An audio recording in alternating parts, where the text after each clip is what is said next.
कैसी है तू? मैं देखाता हूँ नकल करे करे। तू बोल मैं कैसे बात करती हूँ। कैसी है तू?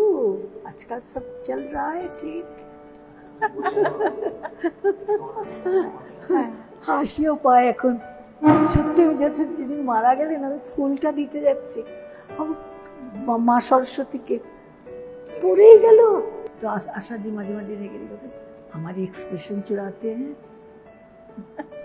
উনি এখন দেখো এত বয়স হয়েছে বলতেই পারেন এটা, তার সে অধিকার আছে। হেমন্তদাকে দেখে आइए हेमंत जी बोलिए गाने का प्रगति क्या हो रहा है।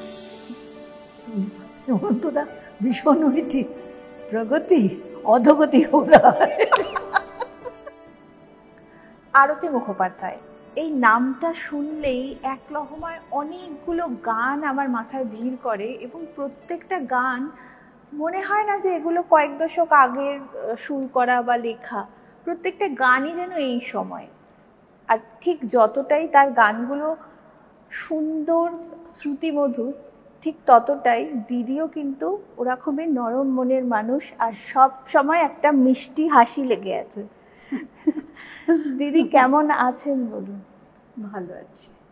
বাহ, এইটাই শোনার অপেক্ষায় যে ভালো আছি।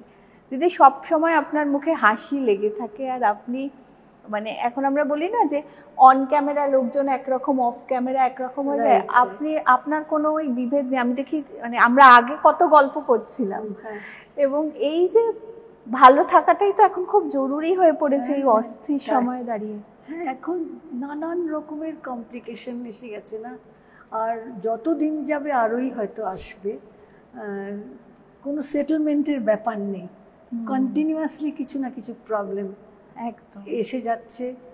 তো সেই জন্য মানুষের, তবুও বলবো আমাদের দেশের লোকেদের ভীষণ ধৈর্য, অসম্ভব ধৈর্য, যেটা সহ্য করার ব্যাপারে তারা অনেক বেশি মানে কষ্ট সহিষ্ণু মানুষ। সেটা আমি বলবোই যে এরকম আবার লোকও কোথাও পাওয়া যাবে না। একটা সামান্য ব্যাপারের জন্য কীরকম কাণ্ড হয়ে যায় এক এক সময় তো শুনি, কত যুদ্ধ কত কিছু হয়ে যাচ্ছে, কিন্তু এটা কতদিন থাকবে সেটা বলা যায় না।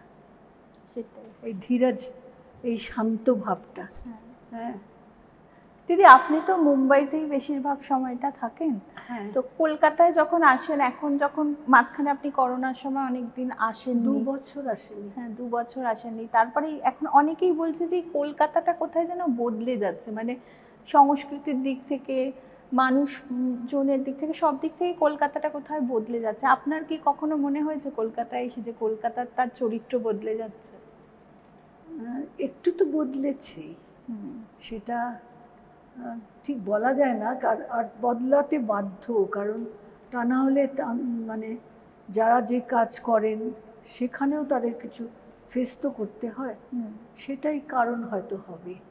মানে তা না হলে এখানকার লোকেরা কিন্তু অনেক, যদিও লোকে বলে যে হুজুকে অমুক তমুক, কিছুটা হুজুক বোধহয় ভালো, তা না হলে শিল্প সাহিত্য হ্যাঁ বা ভালো কিছু দেখার জন্য আর লোক থাকবে না। এগুলো তো একটু হুজুকের ব্যাপার আছে, এটা এগুলোর মধ্যে গতানুগতিকভাবে পড়াশুনো করা, চাকরি বাকরি করা, এটা তো রয়েইছে, সেখানে হুজুকের কিন্তু জায়গা নেই। হ্যাঁ, আর হুজুকে লোক না থাকলে ফাইন আর্টসে কিন্তু কিছুটা ক্ষতি হবে, তাই না? আমার সেটা মনে হয়। কিছু মানে ইন্ট্রোভার্ট হলে সবসময় চলে না, এক্সট্রোভার্ট হতেই হয় কিছুটা। তবু কি, যেটা আমরা মনে করি এখনো, যে ঠিক ঠিক জায়গায় ঠিক ঠিক কথা বলা আর ঠিকভাবে সকলকে হ্যান্ডেল করা, এটার একটা কিন্তু ভালো দিক আছে। একদম, তাই না? একদম একদম সেইটা হলে ভালো হয়। যখন আমি কিছু প্রমিস করলাম but I could not fulfil it, হ্যাঁ, that's a very pathetic thing, যে কি সেটা তো পারছি না আমরা, কেন মিথ্যে মিথ্যে প্রমিস করছি? হ্যাঁ, সেইটা চাই না, তার থেকে না করা ভালো, যেমন চলছে চলুক। দিদি, আপনি 14 বছর বয়স থেকে আপনার গানের কেরিয়ার শুরু। হ্যাঁ হ্যাঁ। এই এত দীর্ঘ একটা গানের কেরিয়ার এখন যখন পিছনে ফিরে দেখেন কেমন লাগে? মানে প্রথমের দিনগুলোর কথা যখন ভাবেন। ভালো লাগে খুব, যে আমার মা একটা কথা বলতেন, ওকে তো আমি এই ভেবে গান শেখাইনি যে এত বড় হবে। আর ওকে আমাদের খুব মিউজিক্যাল ফ্যামিলি। হ্যাঁ, মা গাইতেন, বাবা অর্গান টর্গান বাজাতেন, পিয়ানো। আমার ভাই, এই রিসেন্টলি আমার ভাই মারা গেছে, ও পিয়ানো বাজাতো। তারপরে পিসি, কাকা দুজনে ক্লাসিক্যাল সেতার শিখতেন, বাজাতেন। তো এই পরিবেশে আমরা বড় হয়েছি। আর লেখাপড়া আর কিছু জানতাম না, আমরা এইটাই নিয়েই আনন্দে থাকতাম। সেই জন্য মনে হয় যে মা, সবাই তো চলে গেছেন, যারা নিয়ার অ্যান্ড ডিয়ার সবাই তো চলে গেছেন, কিন্তু তবুও এই কাজগুলো করে তাদেরকেও রোজ স্মরণ করতে পারি, যে শিখিয়ে গেছেন এইভাবে চলতে হয়, এইভাবে কথা বলতে হয়। তা না হলে তো কিছুই শিখতে পারতাম না। আর শান্তভাবে থাকা, তার একটা গুণ আছে, যে সব কিছু অ্যাবজর্ব করে চুপ করে থাকা, দেখা যাক কী হয়, এটা একটা ব্যাপার আছে। সেটা কিন্তু একটু অধৈর্য হয়ে পড়ছে। সেটা আমি দোষ দেব না কাউকে, কারণ দেখো, যে সময়ের যে চাহিদা সেটা মেটাতেই হবে, তাই না? ঠিক, সেটা না মেটালে খানিকটা তো আমাদেরকেই ফেস করতে হবে। সেই জন্য আমার মনে হয় মিথ্যে প্রমিসগুলো না করে, যদি তাদের বলা হয় তোমরা ঠিকভাবে চলো, ঠিক কাজ করো, আমার হাতে তো আর ক্ষমতা নেই, আমি এটা পারবো না, এটা বলা বরং ভালো, তাই না? একদম। মিথ্যে কথাগুলো না বলে দুটো সত্যি কথা বললে কাজ হয়। সত্যি কথা বলার সাহসের দরকার। নিশ্চয়ই দরকার, নিশ্চয়ই দরকার, স্ট্যামিনা দরকার। কেন আমি ঠিকভাবে চলবো, আমি এটা করতে চাই না, আমি করব না, তুমি আমাকে করাতে পারবে না। দিদি, আপনি যে এত জনপ্রিয় গান গেয়েছেন এবং একটা সময় মানে আপনি কার কার সঙ্গে কাজ করেছেন, মানে সুদিন দাশগুপ্ত, হেমন্ত মুখোপাধ্যায়, লক্ষ্মীকান্ত প্যারেলাল জি তো এখনো বেঁচে আছেন, ওনার সঙ্গে কি যোগাযোগ আছে? মাঝে মাঝে, খুব কম গেয়েছি আমি ওনাদের গান। আর সেটাও লতাজি ইন্ট্রোডিউস করে দিয়েছিলেন আমাকে। আচ্ছা। হ্যাঁ, ওরা নিজে ফোন করে বললেন যে তুই আছিস তো, তোকে আমি তারা কি কি করছিলাম জানি না, ফোন করলেন লক্ষ্মীজিকে, আর তুই আই হ্যাঁ ইধার গা। তখন আমি অলরেডি শাম তেরি বনসি টনসি গাওয়া হয়ে গেছে আমার, আমাকে তো কন্ট্রাক্ট করে এখান থেকে নিয়ে গেছিলেন। তো বলছেন যে এরকম, আমি থাকবো না, আমি কোলাপুর যাব, তোমরা আরতিকে দিয়ে গাওয়া। আমাকে বললেন তুমি যাও, গিয়ে বসে গান শোনাও এবং গান করো। খুব ওই কী যেন নামটা বললেন, সুরেশনাথ, আমার নামটা মনে থাকে না। আমি আশাজিও গিয়েছিলেন। আচ্ছা, আর আশাজিকেও বলেছিলেন, তা আশাজি হচ্ছে জিজ্ঞেস করছেন কাকে, ওরা আবার চুপ করে থাকতেন, ওরা যাদের বলবেন সাজেস্ট করবেন তাদেরকেই নিতে হবে। আচ্ছা, তো কাকে নেবো? আশাজি क्यों आरती को ले लो, अच्छा गाती है, लड़की भी बहुत शांत है। তো এতটুকুই যে আমার জীবনে কতটা বড় পাওয়া, হ্যাঁ, এতটুকু কথা, সেটা আমি বুঝতে পেরেছি ওখানে।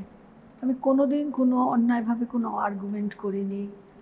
আর অনেকে অনেক কিছু বলে, কিন্তু আমি যতক্ষণ না নিজের চোখে দেখছি বা নিজের কানে শুনছি, আমি ওগুলোকে কোনো আমল দিই না। আর এত বড় আর্টিস্ট, এত বছরের, তারাও কি কম সংগ্রাম করেছেন বলো? তো সেইগুলো তো আর ফেলা যাবে না, তাদের জায়গাটা ঠিকই থাকবে। মানে আপনি যে কথাটা বললেন যে লতা মঙ্গেশকর তো আপনাকে খুব ভালোবাসতেন, খুব ভালোবাসতেন, খুব ভালোবাসতেন। আশা যে ক্যাসি হ্যায়, ক্যা চল রাহা হ্যায়, এসব। দেখো এখন তর্ক বিতর্কে অনেক কিছু অনেক লোক অনেক কিছু শোনা যায় যে ওনারা কি প্রডিউসারদের সঙ্গে এতটাই ভালো সম্পর্ক ছিল যে অন্য কেউ সেখানে গান গাওয়ার সুযোগ পেত না, কিন্তু আপনি বলছেন যে ওনারা বললে তো তৎক্ষণাৎ নিয়ে নেবে। ওইটাই তো মজা ছিল ওনাদের। আজকাল বলে না একটা দাদাগিরি বলে একটা কথা আছে, হ্যাঁ, ওইটাই বোধহয় তখন ছিল। হ্যাঁ, কিন্তু রং আর্টিস্টকে তারা চুজ করতেন না। এটাও খুব ইম্পর্টেন্ট যে আমি কাউকে রেফার করছি, আমি ভালো কাউকে রেফার করছি। দিদি, আপনি তো আমি দেখছিলাম যে গানের প্রতিযোগিতায় অংশ নিতেন এবং তখন গানের প্রতিযোগিতায় নতুন গান গাওয়ানো হতো। এক্স্যাক্টলি, এটাই আমি সবসময় বলি যে সবাই ভালো গায়, কেউ খারাপ গায় তো না, কিন্তু ওর যে প্রতিভা সেটা ওর গাওয়ার এক্সপ্রেশন থেকে আমরা বুঝবো। যে যে মানে গাইছেন আর কি, অন্য লোকের এক্সপ্রেস করা গান তাকে গাইতে হচ্ছে, সেটা তো সেখানেই অর্ধেক নম্বর কম হয়ে যাচ্ছে, তাই না? তোমার প্রতিভাকে আমি তো বুঝতে পারলাম না। তুমি খুব ভালো গাইছো, তুমি এটা কপি করে গাইছো, কিন্তু তোমার স্বকীয়তা কি, তোমার নিজস্বতা কি, সেটা তো আমি বুঝতে পারলাম না। তো আশা যে মাঝে মাঝে রেগে রেগে আমার এক্সপ্রেশন চুরাতে হ্যাঁ। উনি এখন দেখো এত বয়স হয়েছে, বলতেই পারেন এটা, তার সে অধিকার আছে। এই কারণেই বোধহয় অনেকেই রিয়ালিটি শো থেকে বেরোয়, তারা ভালো গায় কিন্তু তাদের আর প্লেব্যাক করতে দেখা যায় না বা তারা হারিয়ে যায়। হ্যাঁ, কোথায় যেন একটা কি হয় সেটাই বুঝতে পারি না। অনেকে খুবই ভালো গায়, খুব ভালো গায়। দেখো কপি করাটাও কিন্তু কম কাজ নয়।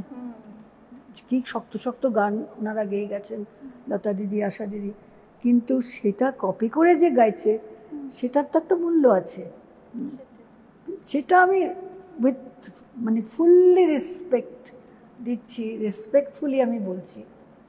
তার বদলে যদি তাদের একটা নতুন গান গাইতে বলা হয়, তোমরা গুরুর কাছে কি শিখেছো সেটা করে দেখাও, সেটার একটা আলাদা সম্মান আছে না? একদম একদম।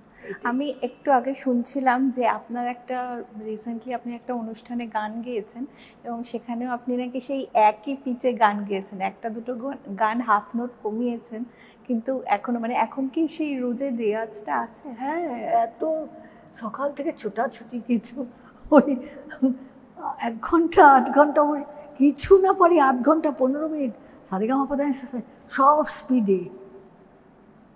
সব স্পিডে একবার স্লো থেকে এ করা, গলাটা বসিয়ে বসিয়ে বসিয়ে বসিয়ে ওটা করতেই হবে।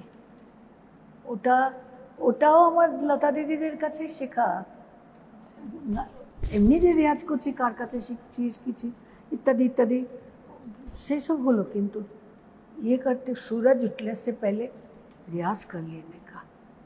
আমি একজনের কাছে শিখতাম, লক্ষ্মণ প্রসাদ জয়পুর वाले, খুব পণ্ডিত লোক। তো যেদিন উনি আসতেন আমাকে শেখাতে, পরে 2-3 দিন থেকে যেতেন আমাদের বাড়িতে বম্বেতে। মানে 3 দিনের একটা কোর্স নিয়ে আসতেন আর কি, শিখিয়ে রেয়াজ 3 বেলা করে রেয়াজ, গান টান এটা ওটা, খাওয়া দাওয়া সব হচ্ছে, কিন্তু রেয়াজটাও চলছে। তো হেমন্তদা এসেছেন এরকম একদিন রেয়াজের সময়, হেমন্তদা এসেছেন, রানুও শিখত ওনার কাছে, पंडित जी কাছে। हेमंतदा के देखे, आइए हेमंत जी बोलिए गाने का प्रगति क्या हो रहा है। तो हेमंतदा भीषण मिठी, प्रगति अधोगति हो रहा है। আমরা শুনে আস্তে আস্তে মরে যাই সোজা একদম। আর উনি আসলেই চাবল চাটা খেয়ে বিছানা একদম বালিশটা নিয়ে, क्या प्रगति अधोगति हो रहा है। মানে ওনার একটা দুঃখ ছিল যে, আর উনি কি কম্পোজার, কত হিট, এরকম দুধের বাংলা কারোর হিট নেই আমার মনে হয় না। আর উনি যখন গাইতেন মনে হচ্ছে ভগবান গাইছে, সত্যি তাই। ওই গান, আমার গানের স্বরলিপি লেখার হবে চিন্তার বাইরে ওই সব গান, আর ওই কণ্ঠ, হ্যাঁ সত্যি কি সুন্দর। মানে একটা সৌম্য ভদ্রলোক বসে গাইছেন, একটা আলাদাই তার একটা ইমেজ, তাই না? একদম একদম একদম। দিদি, আমাদের এই আলোচনা তো চলতেই থাকবে, হ্যাঁ। আর আপনার সঙ্গে তো কথা শেষ হওয়ার নয়, কথা চলতেই থাকবে। ঠিক আছে। শেষে আমাদের যদি একটা গান শোনান। এই রে,